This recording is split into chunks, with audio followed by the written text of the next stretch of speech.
আসসালামু আলাইকুম আনাফারা ভাইয়েরা আনারা বাকে কিরকম আছেন আয়ান নগর সুন্দরী আপা আছি আলহামদুলিল্লাহ ভালাই। তা যাবত চলে এলাম ছোট্ট এখন ভিডিও লাই আন্নাগো মাঝে আশা করি ভিডিও কান আনারাগো ভালো লাগবো আর ভিডিও কান যেতাগো সামনে যাইবো হেতারা আর একটু ফলো করিয়েন সাপোর্ট করিয়েন ধন্যবাদ। তো কক্সবাজারের প্রথম দিন আমগো জার্নিংটা কেমন ছিল কিভাবে কাটলো সেইভাবে একটা ভিডিও নিয়ে আমগো মাঝে চলি। কক্সবাজার যাওয়ার পর রাস্তা দিয়ে আমরা যে জার্নিংগুলো করি যে 13 ঘন্টা 14 ঘন্টা আমাদের যে জার্নিংগুলো যায়, কিন্তু যখন আমরা নদীর পাড়ে যাই বা সমুদ্রের কাছে যে বাতাসটা অনুভব করি তখন আমাদের ওই 13-14 ঘন্টা জার্নি কিছুই মনে হয় না যে আমরা এত জার্নিংটা করছি। তখন আমাদের অন্যরকম একটা আনন্দ ফিল হয়।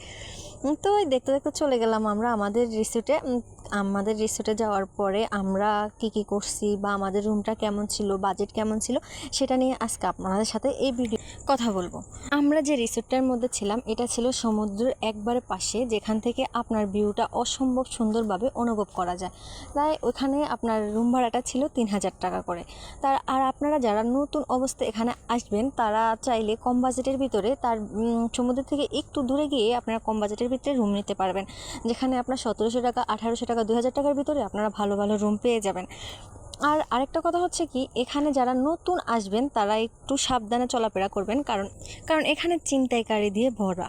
যেমন আপনাকে হ্যারাসমেন্ট হতে হবে রিকশাওয়ালা মামাদের কাছে, তারপরে যে আপনার সমুদ্রের পাশে যে চেয়ারগুলো আছে যেগুলোর মধ্যে বসার জন্য ব্যবহার করা হয় ওগুলার মধ্যে, কারণ ওরা তখন জোর জবরদস্তি করে অনেকের থেকে টাকা নিয়ে চলে যায়, কারণ ওখানে তখন কেউ কিছু বলার থাকে না আর কেউ কিছু বলেও না। তাই বলে যারা নতুন ওখানে যাবেন তারা একটু সাবধানে চলাফেরা করবেন, সাবধানে থাকবেন। ধন্যবাদ বন্ধুরা এই পর্যন্ত আমার সাথে থাকার জন্য। সবাই ভালো থাকবেন, সুস্থ থাকবেন, দোয়া করবেন। আল্লাহ হাফেজ।